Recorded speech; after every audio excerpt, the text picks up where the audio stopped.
wabarakatuh.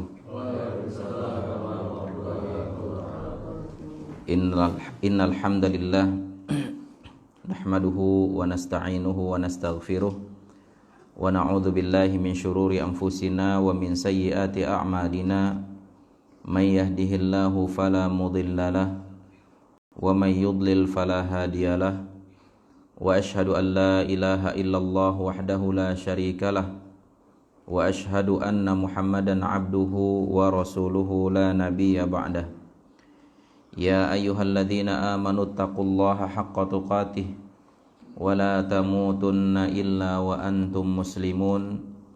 Ya ayyuhan nasu taqu rabbakumul ladzi khalaqakum min nafsin wahidah wa khalaqa minha zawjaha wa batha minhuma rijalan katsiran wa nisaa'a wattaqullaha alladzi tasaaluna bihi wal arham innallaha kana 'alaikum raqiba.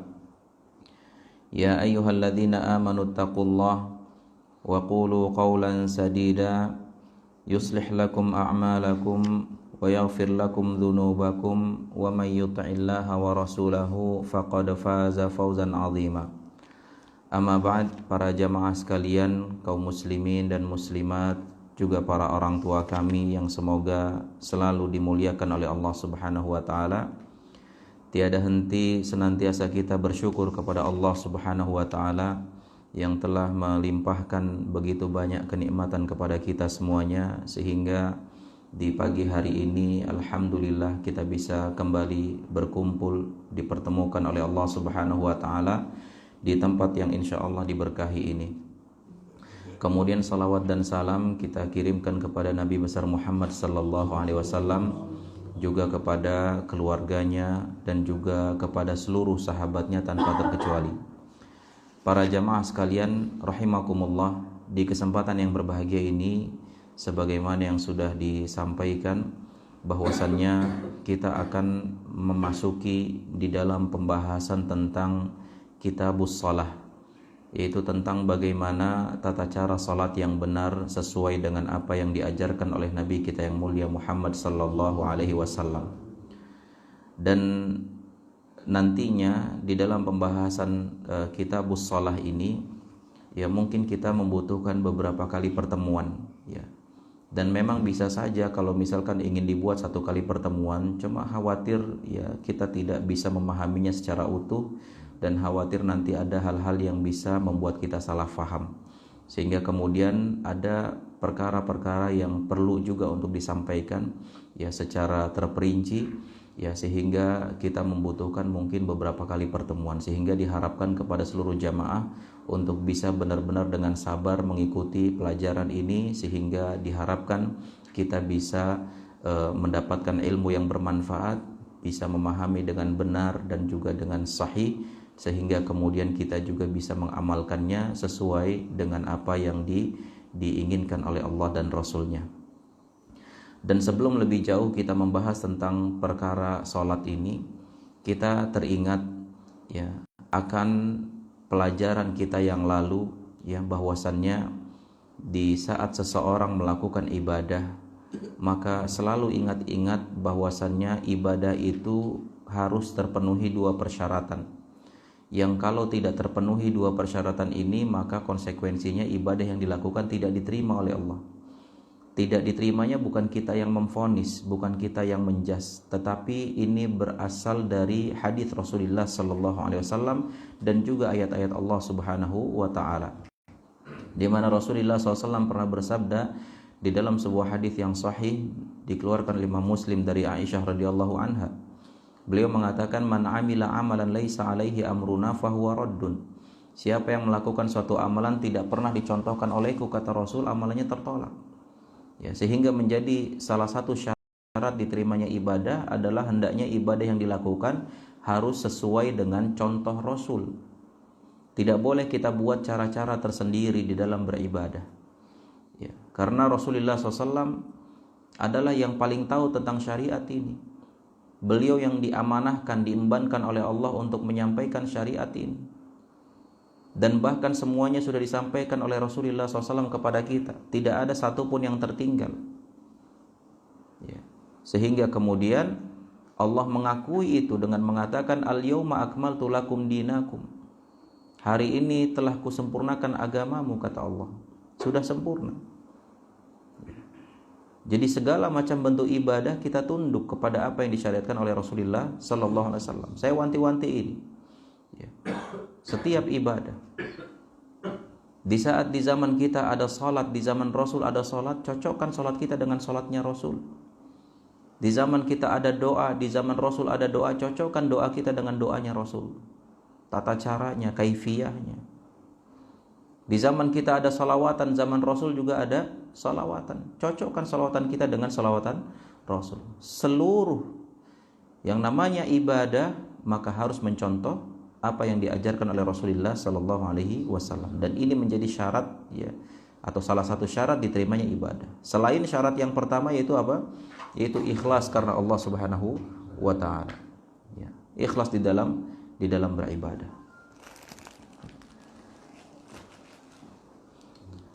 Makanya Allah Subhanahu wa taala berfirman di dalam surat Al-Kahfi, "Faman kana yarju liqa'a rabbih falyamal 'amalan shalihan wa la yusyrik bi'ibadati rabbih ahada." Siapa yang ingin berjumpa dengan Rabb-Nya, maksudnya adalah siapa yang ingin mendapatkan kenikmatan paling tinggi di surga, kata Allah. Dan kenikmatan paling tinggi di surga adalah melihat wajah Allah. Apa syaratnya? "Falyamal 'amalan shalihan," kata Allah. Hendaklah engkau beramal saleh. Para ulama mengatakan amal saleh di sini adalah athwabuhum lis-sunnah, amalan yang paling sesuai dengan petunjuk Rasulullah sallallahu alaihi wasallam. Wala yusyrik bi ibadati rabbih ahada, dan juga tidak melakukan kesyirikan kepada Allah. Nah, ini dua persyaratan tadi. Ikhlas mengikuti petunjuk Rasul, ini masuk dua persyaratan diterimanya ibadah, dan bukan cuma diterima ibadah kita ya, tetapi juga dijanjikan mendapatkan kenikmatan paling tinggi di surga. Nah, hadirkan hati kita setiap kita ingin melakukan ibadah apapun itu, maka penuhi dulu syarat-syaratnya, yaitu ikhlas dan mengikuti petunjuk Rasul. Alhamdulillah Bapak Ibu, syaratnya nggak banyak, cuma dua. Tapi banyak di antara kita yang kemudian tidak bisa memenuhinya ya, karena syahwat, karena syubhat dan lain sebagainya. Maka mari kemudian kita masuk di dalam pembahasan Kitabus Shalah.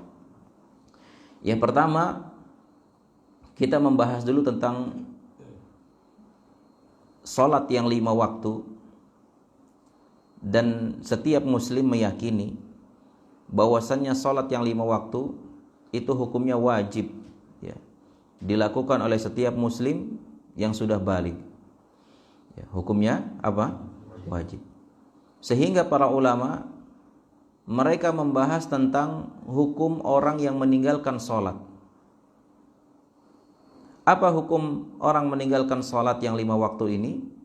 Maka para ulama sepakat ya, tidak ada perselisihan di antara mereka, kalau ada seseorang meninggalkan salat yang 5 waktu ini karena sebab dia mengingkari kewajibannya, maka sepakat ulama dia kafir, murtad, keluar dari Islam. Mengingkari apa? Kewajiban salat. Sudah jelas-jelas salat hukumnya wajib, bahkan dia masuk dalam rukun Islam, tapi kemudian ada seorang muslim mengatakan saya tidak mengakui kewajiban salat. Hukumnya apa? Kafir, keluar dari Islam. Walaupun dia salat, walaupun dia rajin ke masjid, tetapi hatinya mengingkari kewajiban itu, maka dihukumi kafir. Maka hati-hati. Dan di zaman sekarang banyak sekali tuh pengkaburan terhadap pemahaman syariat Islam dari orang-orang liberal dengan mengobok-obok syariat Islam. Mereka mengkritisi ajaran Islam, yang kemudian banyak di antara saudara-saudara kita, terutama anak-anak muda, terpengaruh dengan pemikiran-pemikiran tersebut, sehingga kemudian mereka mulai meninggalkan salat.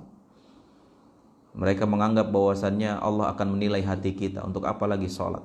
Untuk apa sholat kalau akhlaknya nggak beres, katanya gitu. Dan seterusnya. Ya. Dan ini hati-hati ya, bahwasanya seseorang yang mengingkari kewajiban sholat ya, maka dia dihukumi kafir keluar dari Islam, dan ini merupakan kesepakatan para ulama. Nah, kemudian yang jadi pertanyaan adalah, dan ini yang banyak terjadi, orang yang meninggalkan sholat karena malas.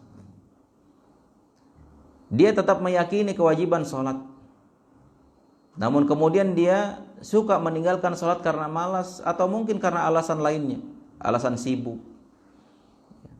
dengan mengatakan, Ustaz, saya yakin sholat itu wajib, cuma gimana ya, saya malas, mager. Atau mungkin dengan alasan saya sibuk mencari nafkah, Ustaz. Bukankah mencari nafkah, dia cari-cari pembenaran nih. Bukankah mencari nafkah itu adalah wajib? Akhirnya kemudian dia meninggalkan sholat. Bagaimana hukum orang seperti ini? Para ulama berselisih pendapat. Secara umum mereka terbagi menjadi dua pendapat. Pendapat yang pertama, walaupun dia meyakini kewajiban sholat, tapi dia meninggalkan sholat karena malas, karena alasan sibuk, maka dia juga dihukumi kafir, keluar dari Islam. Ini pendapat yang pertama. Ngeri nggak tuh? Keluar dari Islam. Yang mana ini adalah salah satu dari mazhab Imam Ahmad, dan juga perkataan atau pendapat ulama-ulama yang lainnya, yang banyak, yang mereka mendasari berdasarkan sabda Rasulullah sallallahu alaihi wasallam, inna bainar rajuli wa bainasyirki wal kufri tarkus shalah. Sesungguhnya perbedaan seseorang antara kesyirikan dan juga kekufuran adalah dalam hal meninggalkan sholat. Sehingga maknanya di dalam hadis yang mulia ini, bahwasanya orang yang meninggalkan sholat dikatakan kufur atau kafir. Dan juga berdasarkan hadis yang lain, di mana Rasulullah sallallahu alaihi wasallam bersabda, al-ahdul ladzi bainana wa bainahum as-shalah. Ini lebih jelas lagi nih hadisnya. Faman tarakaha faqad kafar. Perjanjian antara kita dengan mereka adalah salat. Siapa yang meninggalkan salat, faqad kafar. Sungguh dia telah kafir. Dan banyak lagi dalil-dalil lain yang disebutkan oleh para ulama yang mengikuti pendapat ini. Dan kalau mau lebih terperinci dalil-dalil mereka, bisa merujuk ke dalam kitab Sahih Fiqih Sunnah, dijelaskan di situ poin-poinnya, dalil-dalilnya. Namun kemudian di dalam pendapat yang lainnya, di antara para ulama seperti di dalam mazhab Abu Hanifah, ya, mazhab Hanafiyah, mazhab Malikiyah, dan bahkan mazhab Syafi'i, mereka menyatakan bahwasanya levelnya tidak sampai kufur, keluar dari Islam. Tetapi yang dimaksud dalam hadis-hadis ini, di saat disebutkan kata-kata kufur, maksudnya kufrun asghar, yaitu kufur kecil. Kufur kecil itu tidak menyebabkan seseorang keluar dari Islam, tapi dosanya sangat besar. Dosanya sangat besar. Makanya para ulama mengatakan bahwasanya dosa meninggalkan sholat adalah lebih besar daripada dosa membunuh. Dosa meninggalkan sholat lebih besar daripada dosa berzina. Dosa meninggalkan sholat lebih besar daripada dosa merampok. Karena dia levelnya di bawah dari dosa kesyirikan. Maka ini ngeri. Banyak di antara kita kemudian beralasan, Ustaz, saya cari nafkah, saya sibuk. Akhirnya dia meninggalkan sholat. Mencari nafkah wajib, tapi sholat juga wajib. Mencari nafkah dalam rangka memenuhi hak makhluk, anak istrinya, tapi sholat dalam rangka memenuhi haknya siapa? Allah, yang mana haknya Allah wajib dikedepankan daripada haknya makhluk. Maka kalau boleh kita katakan, tapi bukan berarti nyuruh ya, kenapa nggak nyuri aja? Toh dosanya lebih kecil daripada meninggalkan sholat. Bukan berarti nyuruh-nyuri, enggak, maksudnya biar dia berpikir gitu. Kenapa dia mudah untuk melakukan dosa yang lebih besar? Ya. dengan beralasan yang ini. Dan terkadang kita dapati banyak orang tua merasa bangga ketika mendapati anaknya, Ustaz, alhamdulillah anak saya tidak terpengaruh dengan pergaulan buruk di luar. Alhamdulillah anak saya enggak merokok.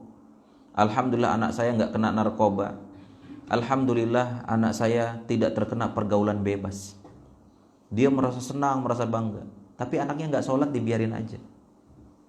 Anaknya enggak sholat, dibiarin aja.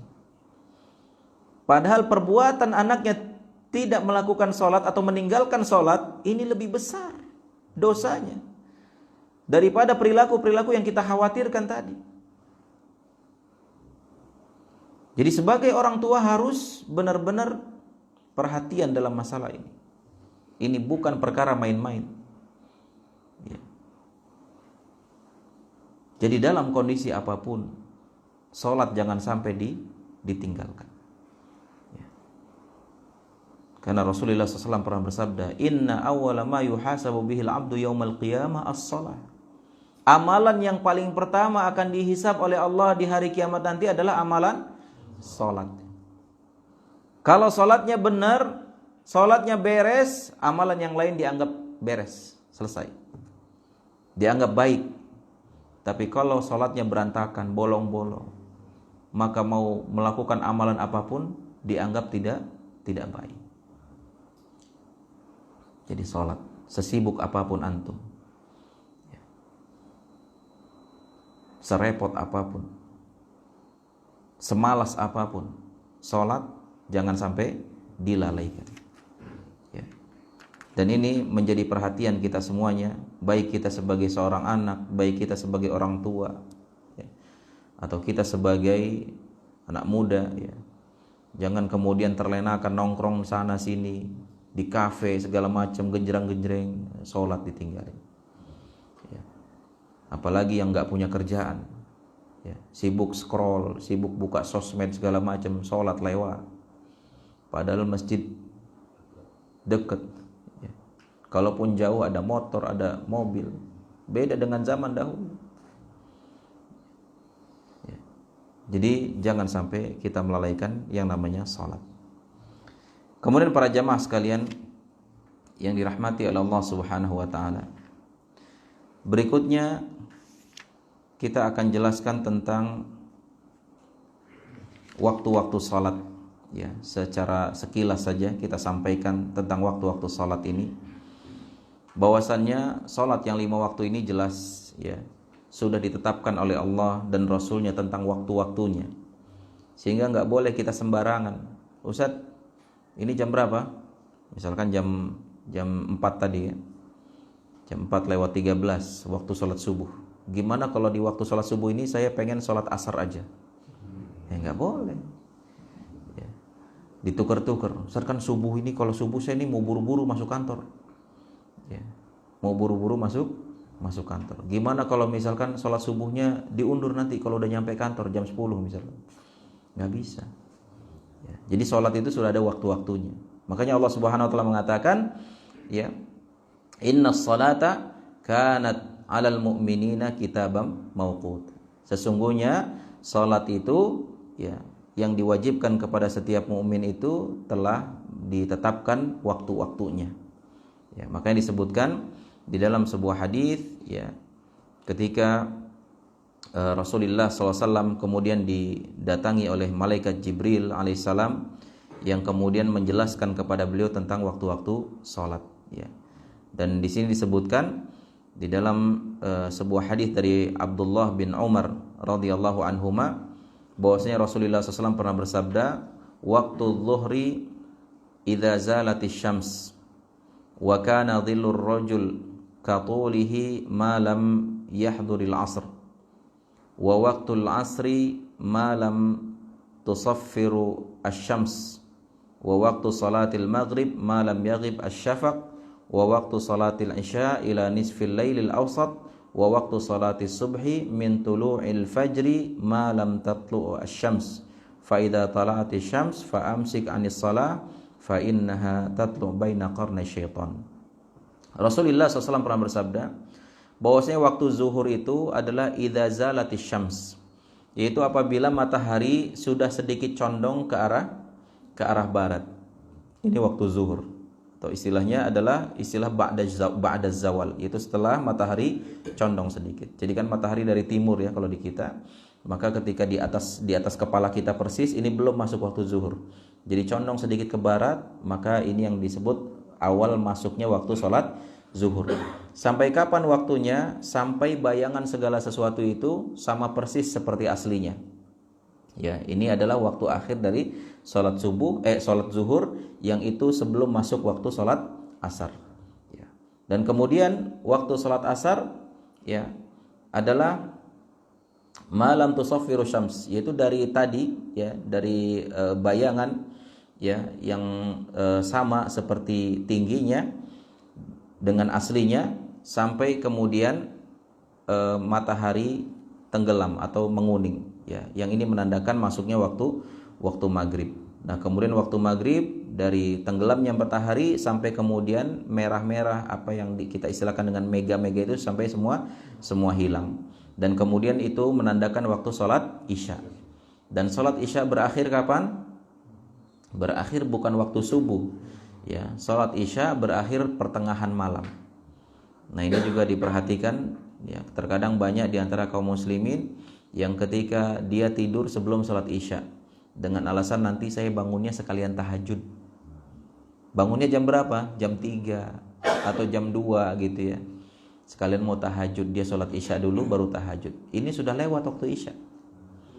Karena akhir waktu sholat isya itu kapan? Pertengahan malam. Bagaimana cara menghitung pertengahan malam?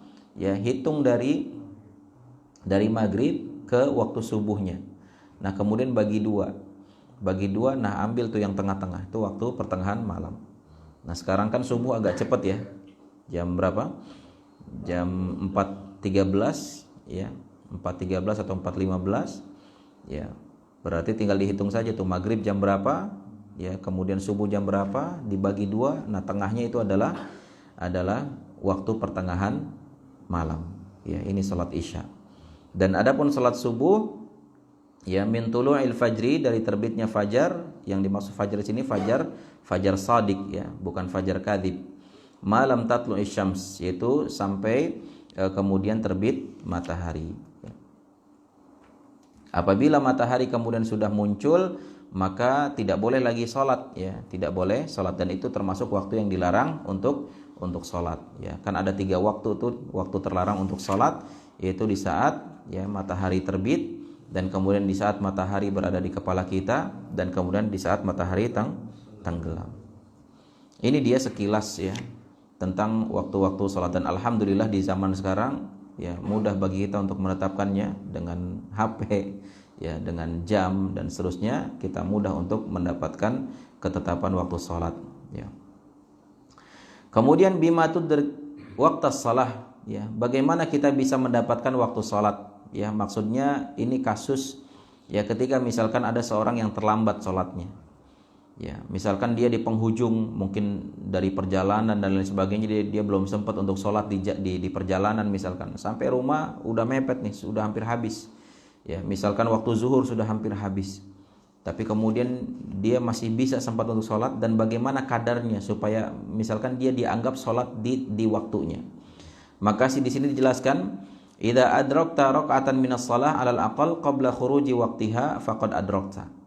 Jadi kalau seandainya kita sudah dapat 1 rakaat sebelum keluar dari waktu sholat itu, maka kita dianggap sudah mendapatkan sholat di waktunya ya. Jadi misalkan kita dapati waktu zuhur itu bakalan habis 5 menit lagi,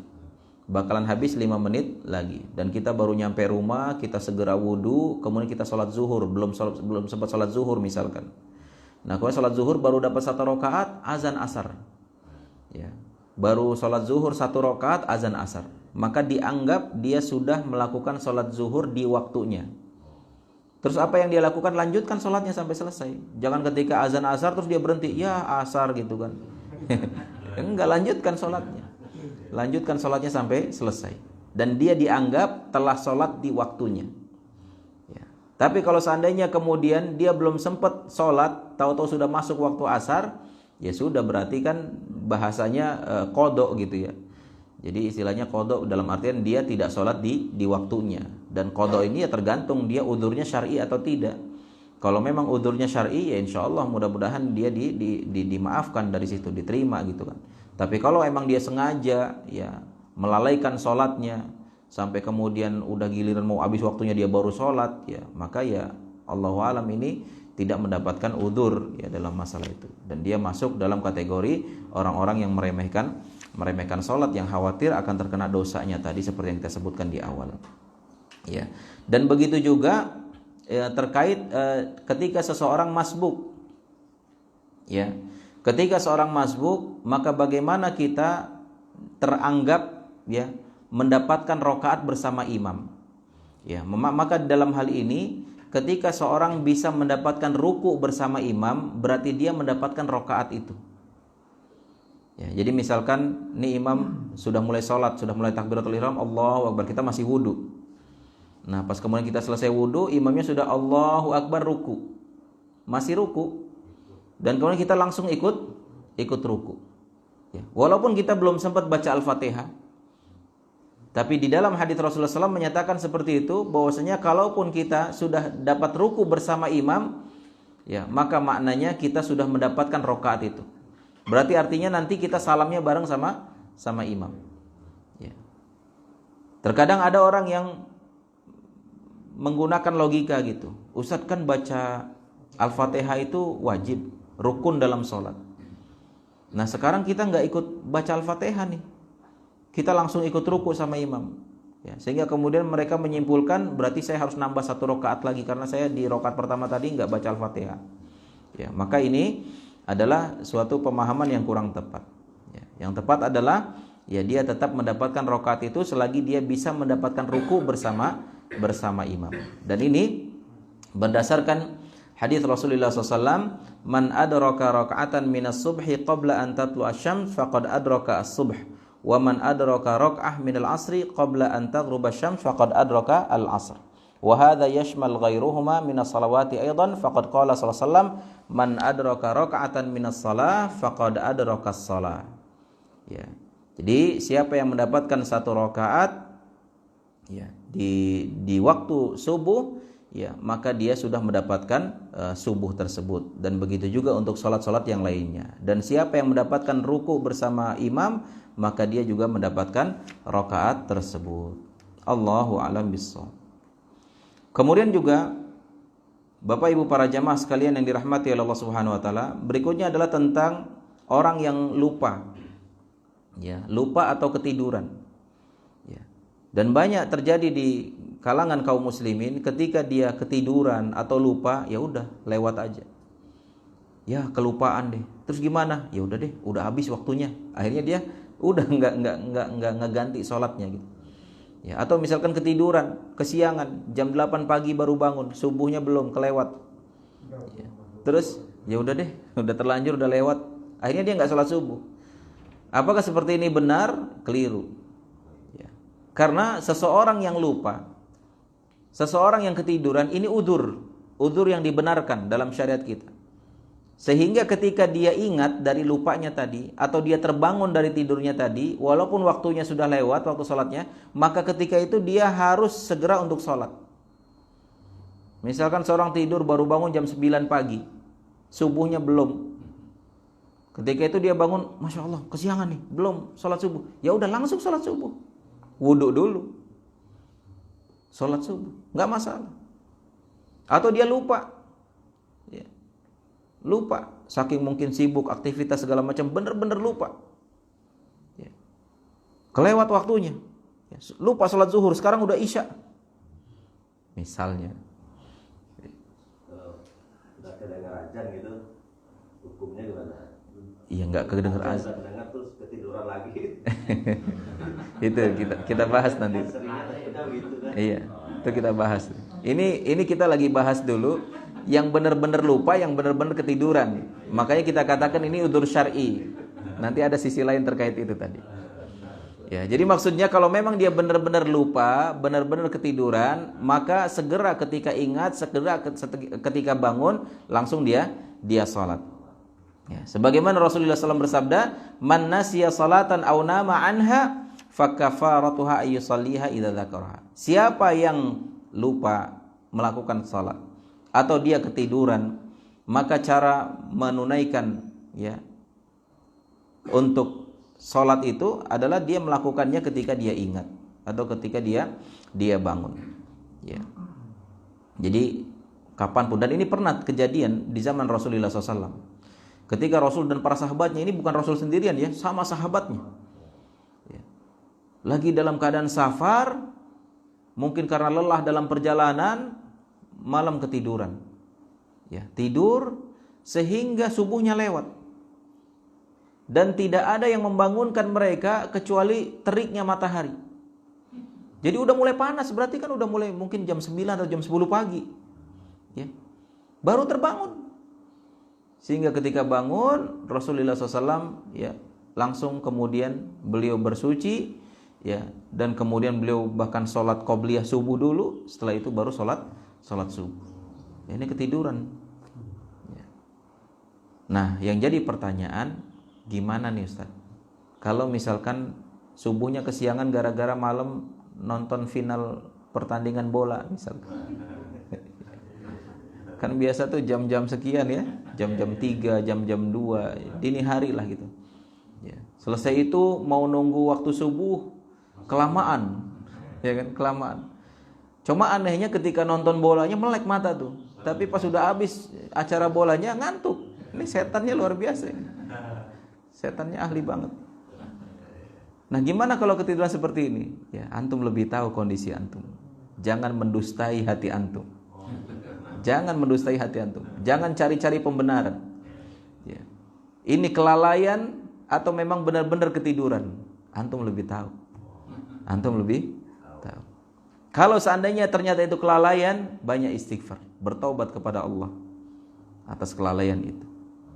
Ya. Apalagi tadi udah jelas-jelas kedengaran azan. Udah pasang alarm, udah bunyi dimatiin. Udah kedengaran suara azan, aduh bentar lagi, belum qomat. Pengalaman. Nah, itu juga hati-hati. Makanya ketika kita bangun itu langsung baca doa gitu. Langsung baca doa bangun tidur supaya setannya itu udah jangan ngumpul di telinga, jangan ngumpul di mata lagi gitu. Langsung kemudian ke toilet, langsung kita berwudu ya. Sehingga kemudian seger kita lagi ya. Kalau masih narik selimut ya udahlah, selesai, bablas. Jadi ini harus diperhatikan. Jadi harus dibedakan mana yang memang dia mendapatkan udzur syar'i, benar-benar lupa, benar-benar ketiduran, dan mana yang pura-pura lupa dan pura-pura ketiduran atau sengaja ketiduran. Ya, dan antum lebih tahu. Jangan sampai kita mendustai hati kita sendiri. Jangan cari-cari pembenaran terhadap kekeliruan yang kita lakukan. Sebaiknya banyak beristighfar, banyak bertobat kepada Allah, dan jangan ulangi lagi kalau memang itu adalah sebuah kelalaian, karena memang dosanya luar biasa besar bagaimana yang kita sebutkan tadi. Kemudian para jamaah sekalian yang dirahmati oleh Allah Subhanahu wa taala,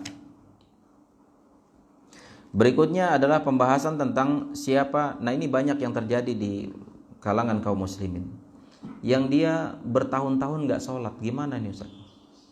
Bertahun-tahun enggak sholat, terus kemudian alhamdulillah di penghujung usianya dia mendapatkan hidayah dari Allah.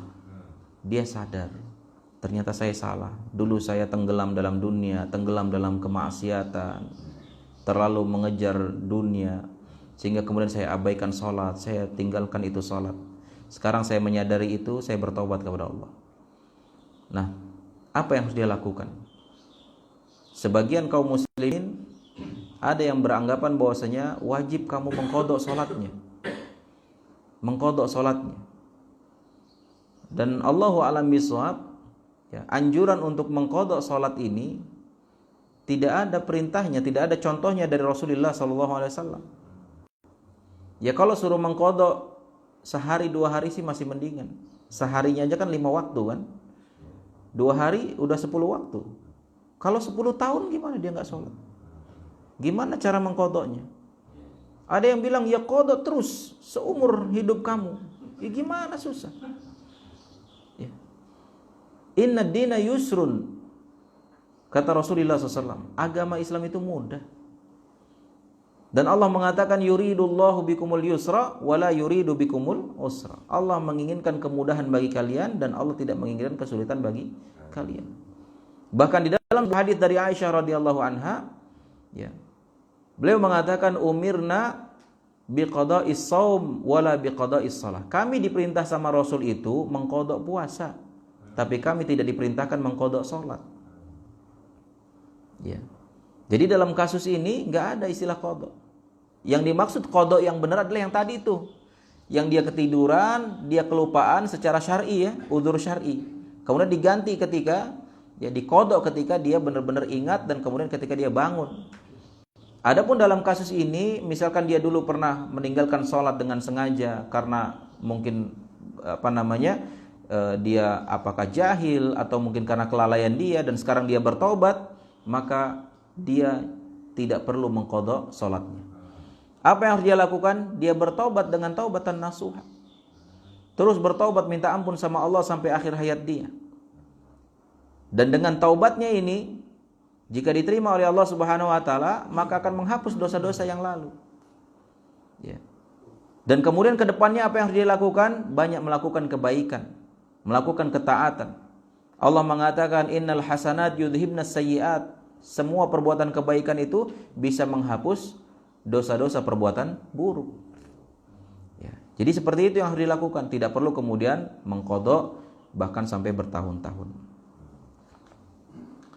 Kemudian para jamaah sekalian yang dirahmati Allah Subhanahu wa taala, masih ini kita udah habis ya? Udah terang? Belum. Kemudian juga di dalam mengqadha maksudnya ini kita bicara tentang qadha yang syar'i tadi, misalkan dia kelupaan, ya maka pada asalnya dia harus menggantinya secara tertib. Ya misalkan ada orang kelupaan sholat, misalkan zuhur lupa, asar lupa gitu kan. Ada nggak kejadian gitu? Ya ada aja lah gitu. Tapi lupa beneran lupa ya, bukan dilupa-lupain. Maka kalau misalkan dia baru ingatnya pas waktu maghrib, ya maka pada asalnya dilakukan dulu untuk menggantinya itu sholat zuhur dulu. Setelah itu dilanjutkan sholat asar, baru setelah itu sholat maghrib secara berurutan. Ya pada asalnya seperti itu. Misalkan dia lupa sholat zuhur, sholat asar, sholat maghrib, ingatnya waktu sholat isya, maka lakukan sholat zuhur dulu, asar dulu, setelah zuhur kemudian asar, kemudian maghrib, baru kemudian yang terakhir isya. Ya. Tetapi kalau seandainya waktunya mepet, ya, misalkan kita lupa sholat zuhur dan lupa sholat asar, dan kita baru ingat di waktu maghrib, dan ingatnya pun pas mungkin waktu maghrib tinggal dikit lagi misalkan. Nah khawatir nanti kalau kita sholat zuhur dulu, setelah itu sholat asar dulu, baru maghrib, khawatir maghribnya kelewat juga nih. Ya, maka dalam hal ini silahkan lakukan maghribnya dulu. Silahkan lakukan maghribnya dulu, baru kemudian zuhur dan asar. Faham caranya gitu ya? Ya. Berikutnya para jamaah sekalian yang dirahmati oleh Allah Subhanahu wa taala, terkait tentang masalah azan. Ya, ini sebenarnya seharusnya kita sampaikan di pertemuan yang akan datang aja, karena pembahasannya agak sedikit panjang. Ya, jadi saya kira itu aja deh. Nanti kita diskusi aja. Ya, untuk selanjutnya kita buka tanya jawab. Mudah-mudahan apa yang sudah disampaikan ini bisa difahami dengan baik sehingga kemudian kita bisa mengamalkannya dalam keseharian kita. Allahu a'lam bishawab. Ya, silahkan untuk saat ini kita buka tanya jawab. Fadhal. Assalamualaikum warahmatullahi wabarakatuh.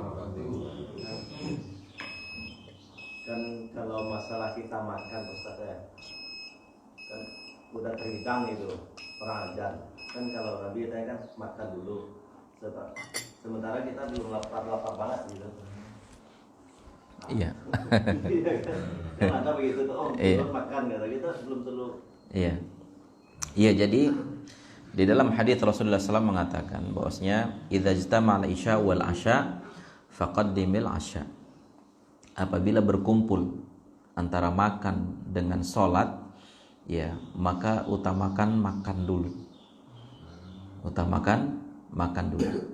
Kenapa kemudian Rasul mengatakan harus mengutamakan makan dulu? Ini dalam rangka supaya kita bisa sholatnya khusyuk. Ya, apalagi kalau udah terhidang tuh ada randang, ada tunjang, ya kan? Ada cancang, ya, segala macam tuh. Ya. Udah gitu kondisi lagi lapar gitu kan. Terus waduh waktu sholat nih, sholat dulu. Keingetan terus tuh, ya keingetan, masya Allah rendang ini kayaknya enak nih. Gitu. Akhirnya nggak khusyuk sholatnya. Itu hikmah kenapa Rasul bilang dahulukan makan dulu. Ya. Nah dalam kasus seperti yang Bapak tanyakan tadi, tapi kita nggak lapar-lapar banget gitu kan. Ya kira-kira bisa khusyuk nggak sholatnya? Bisa keingetan rendang nggak ketika sholat? Ya, kalau misalkan saya yakin nggak akan keingetan rendang, nggak akan keingetan tambusu gitu kan, nggak akan keingetan kikil gitu kan. Insya Allah bisa khusyuk. Orang lagi nggak lapar juga baru selesai makan sebelumnya gitu kan. Ya sudah silakan gitu. Silakan. Tapi pada asalnya ya dia lebih mengutamakan makan terlebih dahulu karena khawatir ya tidak khusyuk di dalam sholatnya karena memikirkan makanan, apalagi kalau memang kondisinya sedang sangat lapar. Jadi gitu ya Pak ya. Ya, jadi nanti disesuaikan aja. Kalau memang nggak terlalu lapar, ya silahkan sholat dulu. Allahu a'lam bishawab. Ada lagi? Ya, terkait dengan itu tadi Ustaz. Iya. Kalau di Indonesia ini kan keseringnya habis azan langsung iqomah. Iya. Kalau zaman dulu kan ada jarak. Jadi kalau makan dulu tuh masih sempat. Kalau sekarang kan bisa ya tinggal. Jadi pilihannya mau makan atau tinggal sholat berjamaah gitu. Iya, nggak masalah. Walaupun resikonya dia ketinggalan jamaah, jadi masbuk gitu kan, nggak masalah. Kalau dia sebagai imam ya aman, berarti kan nungguin imam gitu kan. Tapi sebagai makmum ya resikonya masbuk.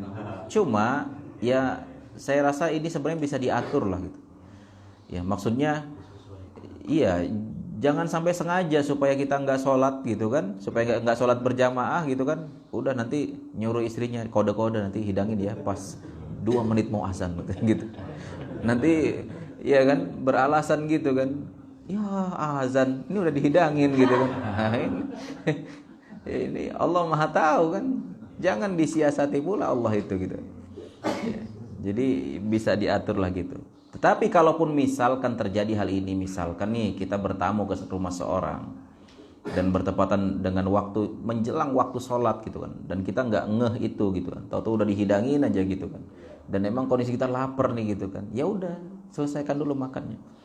Ya, walaupun udah ketinggalan, walaupun sampai bubar gitu sholatnya gitu kan, ya kita bikin jamaah sendiri nanti sama rombongan, ya atau sama yang tuan rumahnya gitu.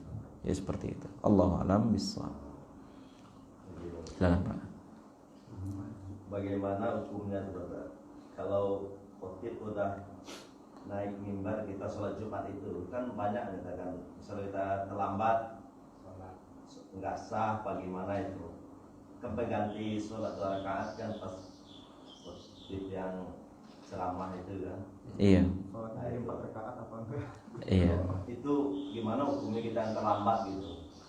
Apa? Iya. Yang sering salah gimana? Kadang-kadang sabun buru apalagi sekarang ini kan sudah lewat 40 ya nomornya. Iya. 9. Iya. Ya sebenarnya insya Allah nanti ini ada pembahasannya tersendiri di dalam bab sholat Jumat. Tapi sekilas saja ya dilihat ya bahwasannya kalau misalkan dia masih dapat sholat bersama imam, maka dia tetap sah sholat Jumatnya walaupun dia nggak mendengarkan khutbah. Ya, tetapi yang jadi pembicaraan oleh para ulama adalah terkait misalkan dia nggak sempat dapat sholat berjamaah, misalkan sudah mau salam dia baru masuk ke dalam jamaah gitu kan.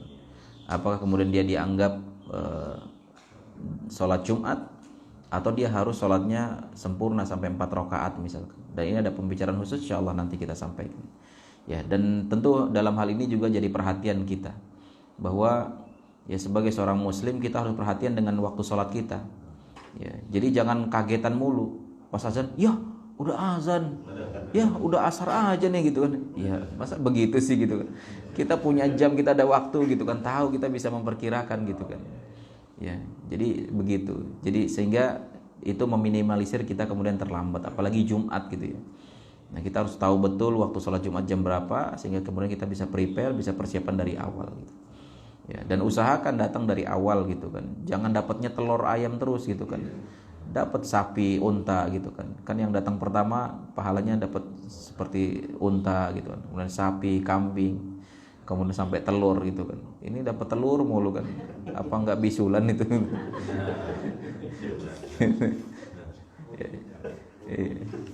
Jadi gitu. Allahu a'lam bishawab. Insyaallah nanti dijelaskan di dalam pembahasan tentang sholat Jumat insyaallah. Ada lagi yang lain?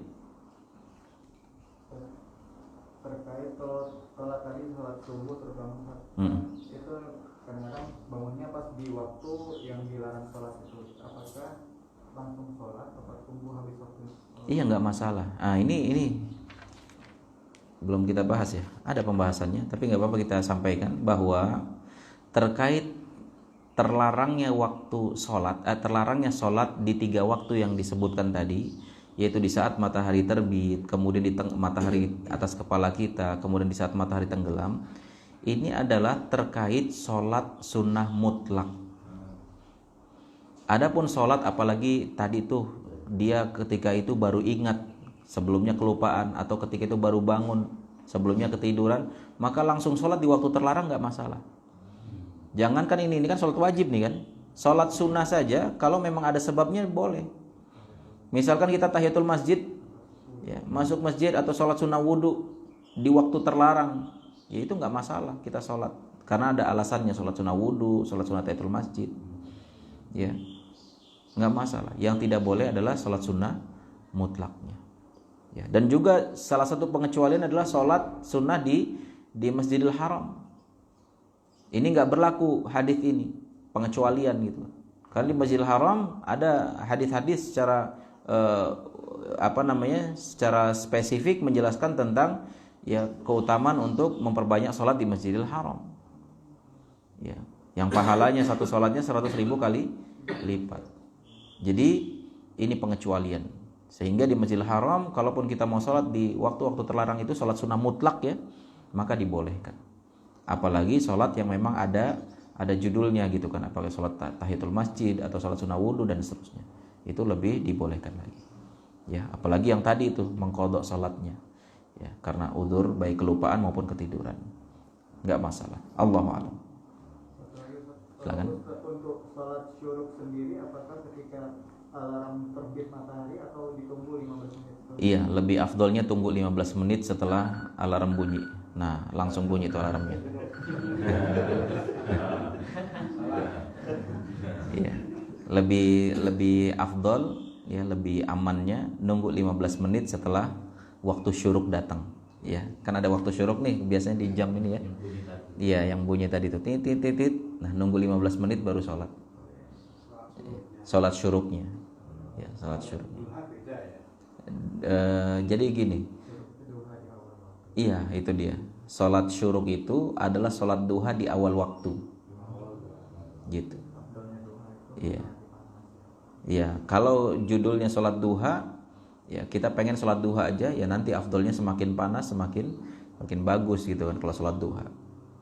Ya, semakin siang mendekati ke waktu zawal, sebelum waktu zawal gitu kan, maka itu semakin baik.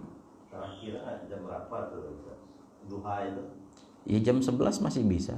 11. Iya.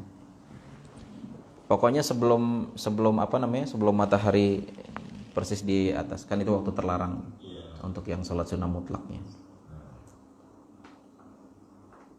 Ada lagi?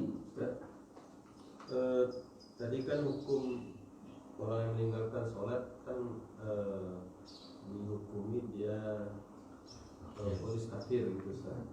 Apakah ketika dia ini harus dia bersyahadat lagi Ustaz? Harus syahadat lagi nggak Ustaz?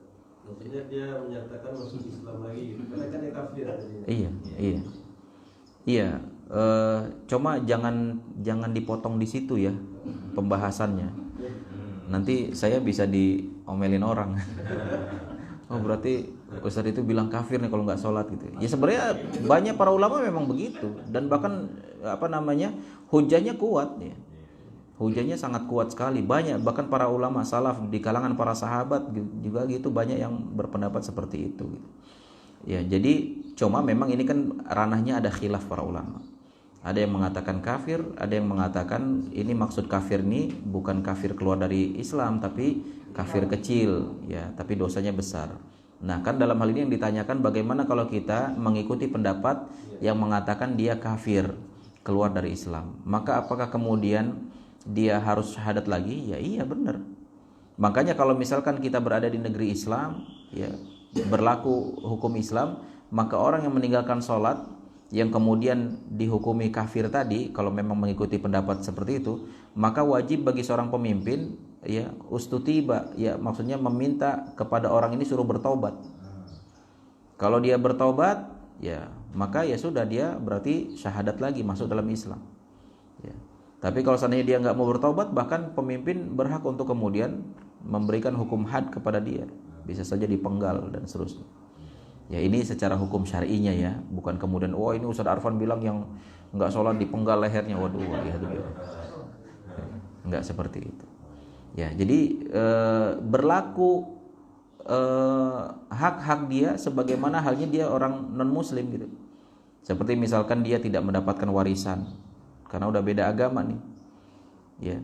Kemudian juga dia ketika mati maka tidak disolatkan, tidak dikuburkan di pemakaman kaum muslimin.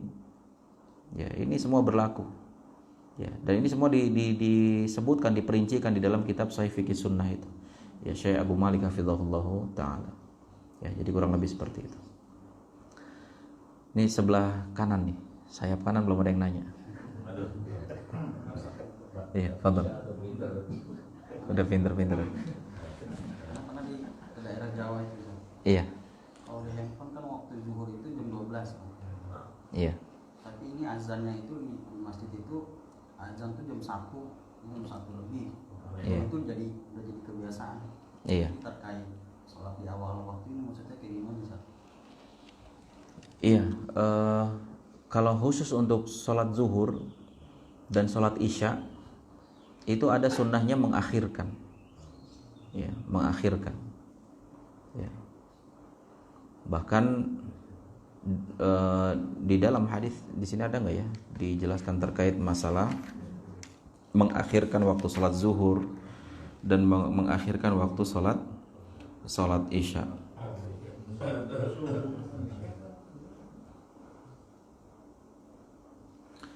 Nah, yustahabu ta'khiru dhuhr wal ibrad bihi idza ishtadda al-har liqauli Nabi sallallahu alaihi wasallam idza ishtadda al-har fa abridu bis shalah fa inna shiddatal harri min fahi jahannam. Jadi disunnahkan juga, selain kita disunnahkan untuk mengawal atau melakukan salat zuhur di awal waktunya, tapi disunnahkan juga melakukan salat zuhur di akhir waktunya, mengakhirkan, ya. Tetapi masih dalam waktu salat zuhur tentunya, ya. Dalam rangka apa? Ya, supaya tidak terlalu panas. Ya, ini di zaman dahulu, ya, apalagi ketika musim panas, ya, sehingga kalau misalkan pas waktu zuhur langsung sholat itu panasnya luar biasa. Ya, zaman dulu belum ada AC, belum ada dan sholat juga masih di luar ruangan gitu kan. Ya, maka disunahkan diakhirkan supaya agak adem dikit, mulai banyak angin gitu ya. Maka ini disunahkan, ya, dibolehkan. Ya, dan di Arab Saudi biasa juga melakukan begini. Ya, ketika zuhur kemudian dia di sebagian tempat lah pernah kita alami seperti itu, diakhirkan zuhurnya. Nah, adapun untuk isya di sini disebutkan enggak? Wa yustahabul isya wa yustahab ta'khirul isya ma lam takun masyaqqah, dan bahkan disunahkan mengakhirkan salat isya, ya, selagi tidak memberatkan. Ya, disunahkan mengakhirkan salat isya selagi tidak memberatkan. Sebagaimana dari Aisyah radhiyallahu anha, beliau mengatakan, ya, tamma Rasulullah sallam dzata lailatin hatta dhahaba ammatul lail. Ya, bahwasanya suatu ketika, ya, Rasulullah SAW itu, ya, salat isyanya itu sampai menjelang akhir waktu salat isya. Ya, menjelang akhir malam, menjelang pertengahan malam. Hatta nama ahlul masjid tsumma kharaja fa shalla. Sampai para sahabat tuh nunggu di masjid sampai ketiduran nunggu di masjid. Ya, jadi pas waktu isya udah masuk, Rasul biarin tuh para sahabat udah kumpul semua di masjid. Tapi Rasul enggak keluar, ya. Sampai para sahabat nungguin saking lamanya ketiduran. Nah kemudian di penghujung akhir waktu Isya baru Rasul keluar dan kemudian mengimami mereka. Dan ini adalah kalau tidak memberatkan. Tetapi ini konteksnya sholat berjamaah ya, sholat berjamaah. Jangan kemudian bikin alasan, Ustadz saya nanti aja sholatnya terakhir, sholat Isyanya mau nonton dulu gitu kan. Ya. Tapi kemudian dia ninggalin sholat berjamaah gitu. Orang udah bubaran sholat berjamaah, ini nggak boleh. Ya, tapi kalau misalkan ada instruksi dari imamnya, udah nanti kita sholat berjamaah Isyanya nanti di akhir jam 10 misalkan atau jam 11, ya udah kita tunggu gitu. Ya, tapi kalau kita sendirian, apalagi ini ada sinetron tanggung Ustaz. Nah ini nggak boleh. Ya, jadi seperti itu. Ya, Allahu a'lam. Ada lagi? Silakan Pak.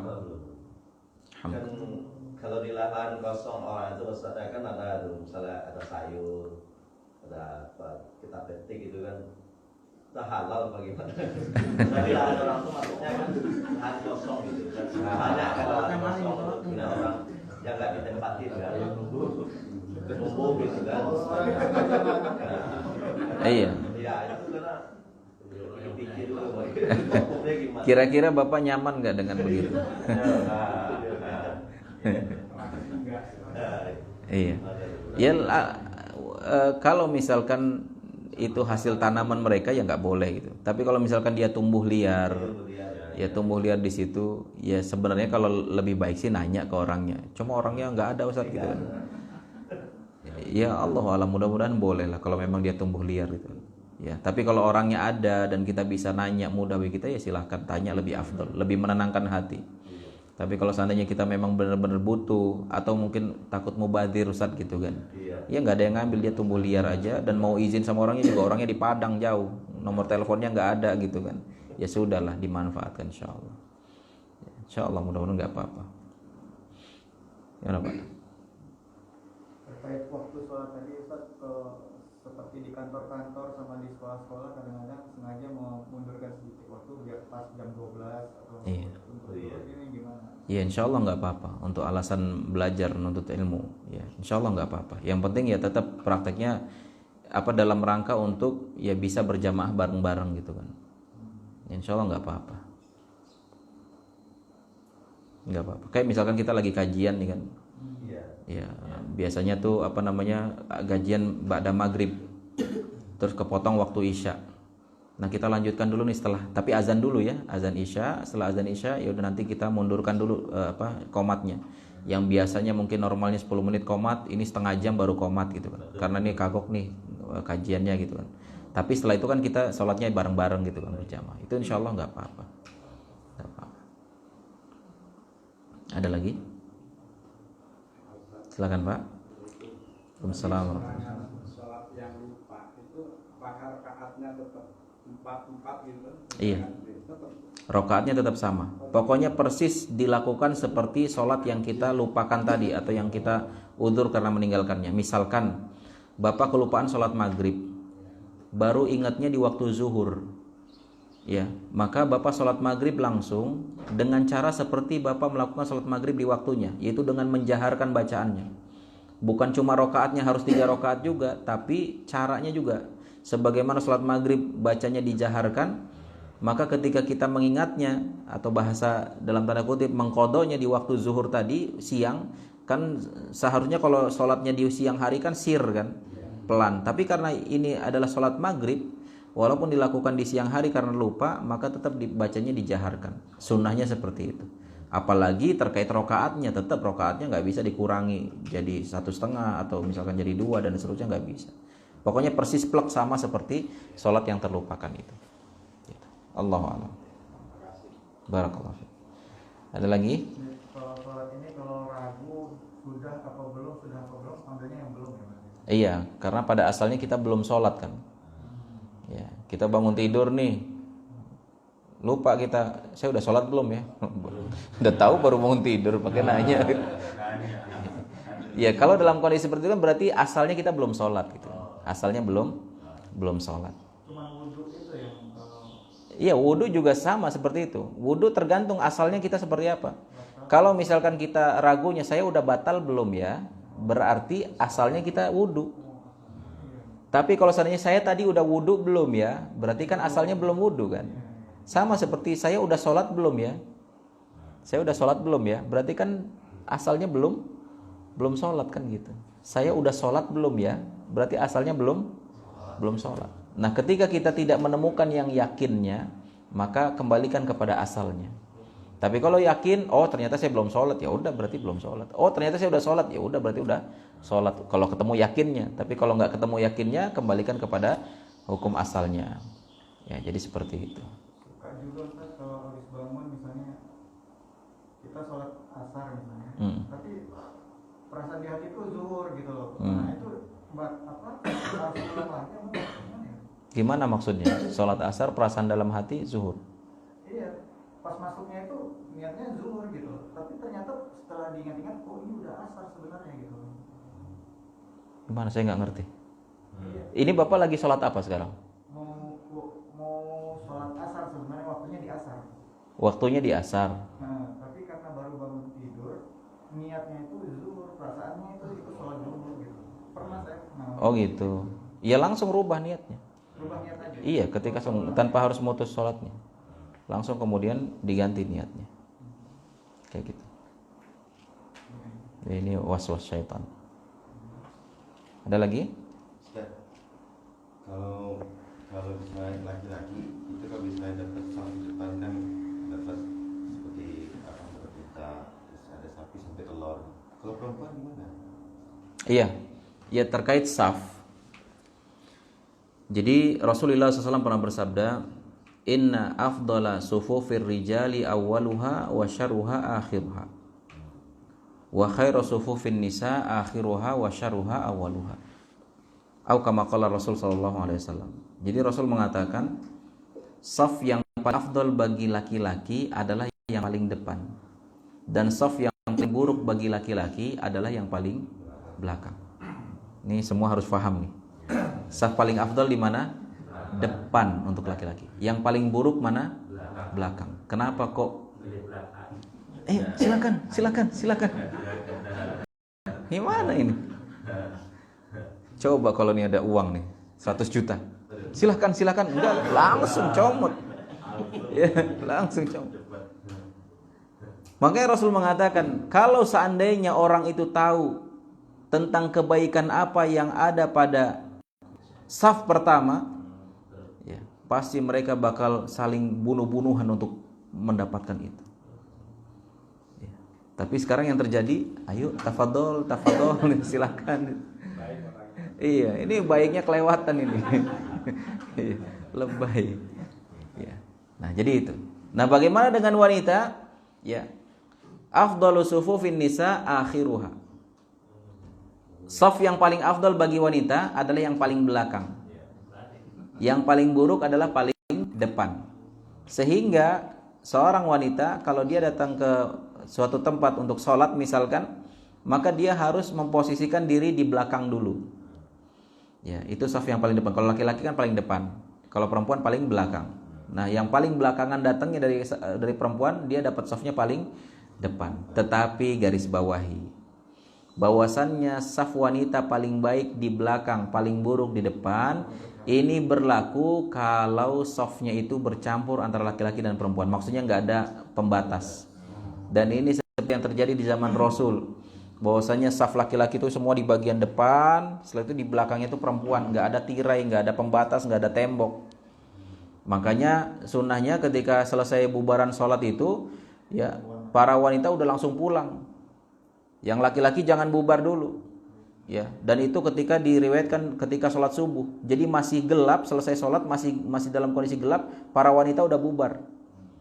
Ya, sehingga kemudian setelah wanita semua bubar, baru kemudian yang laki-laki bubar, sehingga aman dari fitnah. Nah, dalam kondisi seperti itu tidak ada pembatasnya, tidak ada tirainya, maka berlaku tuh saf yang paling baik bagi wanita, yang paling belakang, yang paling buruk, yang paling depan. Tapi kalau misalkan Ustadz, ruangan untuk sholat perempuan sama laki-laki dipisah kayak di sini kan, perempuan di lantai atas. Maka apakah berlaku? Tidak. Tetap kalau misalkan kondisinya kayak gini dipisah atau ada tirainya atau ada pembatasnya, maka tetap saf wanita yang paling baik di depan, yang paling jelek di belakang. Ya. Jadi hadis tadi adalah untuk kondisi yang memang tidak ada pembatasnya. Ya, jadi seperti itu. Allahu a'lam bishawab. Silakan. Hukum seorang istri berada di bawah naungan suami yang tidak sholat gimana itu? Iya. Kira-kira antum ngikutin pendapat yang mana tadi? Yang kafir apa yang enggak? Iya, dan karena ini konsekuensinya ke sana arahnya. Konsekuensinya ke sana. Tetapi ya insyaallah lah ya mungkin ya di kita banyak yang mengikuti mazhab Syafi'i rahimahullah. Ya, bahwasanya kita anggap dia tidak sampai kafir lah gitu. Tetapi tentu ini adalah sebuah kefasikan. Ya, dosa besar. Bahkan tadi kita sampaikan dosanya melebihi dosa membunuh bahkan gitu ya. Ini luar biasa. Nah, kemudian ada seorang ya, kemudian dia di bawah suami ya yang memang tidak sholat, dan ini banyak kejadian gitu. Maka apa yang harus dilakukan oleh pasangannya? Apakah dia kemudian langsung menceraikan atau bagaimana? Dan tentu dalam hal ini ya saya sampaikan adalah sebaiknya nasihati dulu. Ya, kita masih berbaik sangka, bisa jadi mungkin dia nggak tahu. Walaupun sebenarnya nggak pantas seorang muslim nggak tahu tentang masalah ini.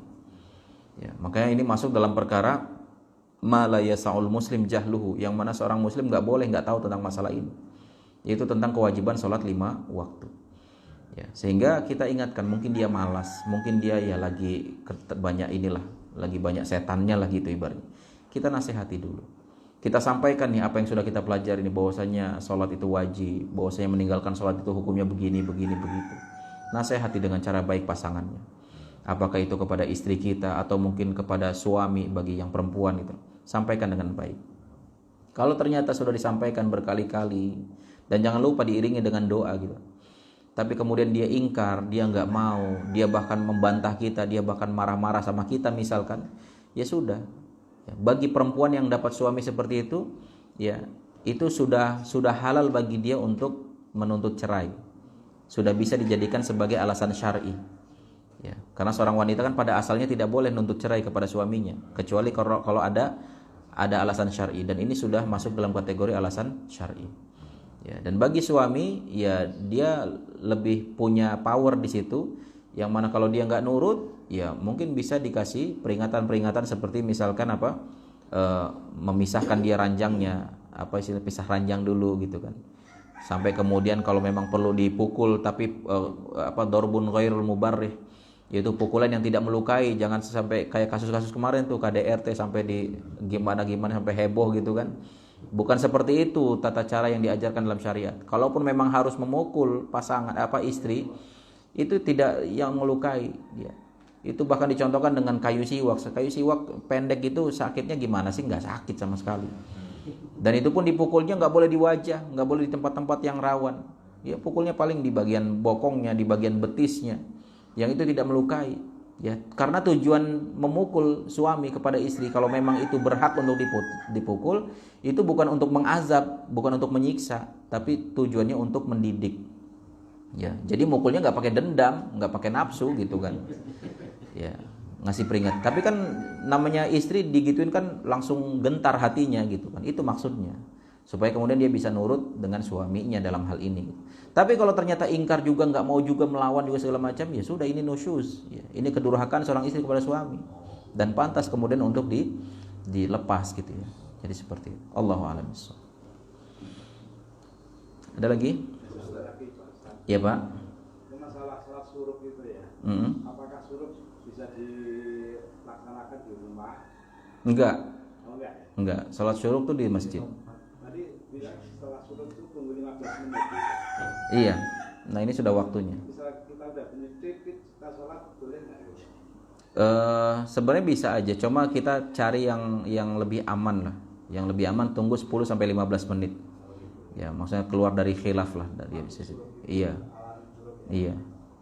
Jadi lebih afdolnya, untuk lebih amannya keluar dari khilaf, ya nunggu 10 atau 15 menit setelah waktu syuruk itu datang. Jadi kesimpulannya syuruk harus dilakukan di musola, di masjid. Iya. Iya, jadi karena dia terkait dengan sholat subuh di masjid, dan setelah sholat subuh itu dia melakukan aktivitas ketaatan seperti zikir atau kita belajar seperti ini atau baca Al-Qur'an dan kita tidak keluar masjid. Ya, kecuali memang udzur gitu kan, darurat mau keluar masjid, mau ke toilet gitu kan. Terus berbaharui wudunya lagi, masuk lagi ke masjid. Nah, sampai waktu syuruk, setelah itu kemudian kita sholat. Ini yang dimaksud dengan waktu sholat syuruk. Kalau di rumah nanti sholat duha nanti masuknya. Jadi kan nggak bisa jamaah gitu Pak. Enggak. Bangun, ini udah mulai sholat itu.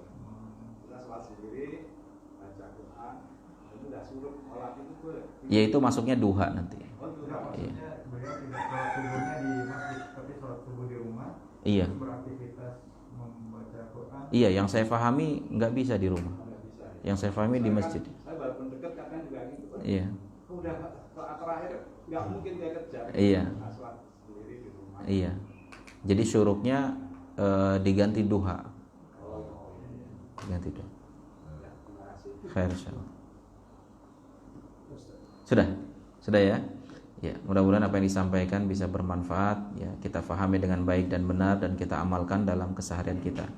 Mudah-mudahan Allah Subhanahu wa taala memberikan taufik kepada kita semuanya untuk bisa mendapatkan ilmu yang bermanfaat dan diberikan taufik untuk bisa mengamalkannya, dan kita berharap kepada Allah mudah-mudahan sebagaimana Allah mengumpulkan kita di tempat ini, Allah juga mengumpulkan kita di surga firdausnya kelak. Amin ya rabbal alamin. Terima kasih atas segala perhatian, mohon maaf atas segala kekurangan. Kita tutup dengan doa kafaratul majlis. Subhanakallahumma bihamdika asyhadu an la ilaha illa anta astaghfiruka wa atubu ilaik. Assalamualaikum warahmatullahi wabarakatuh.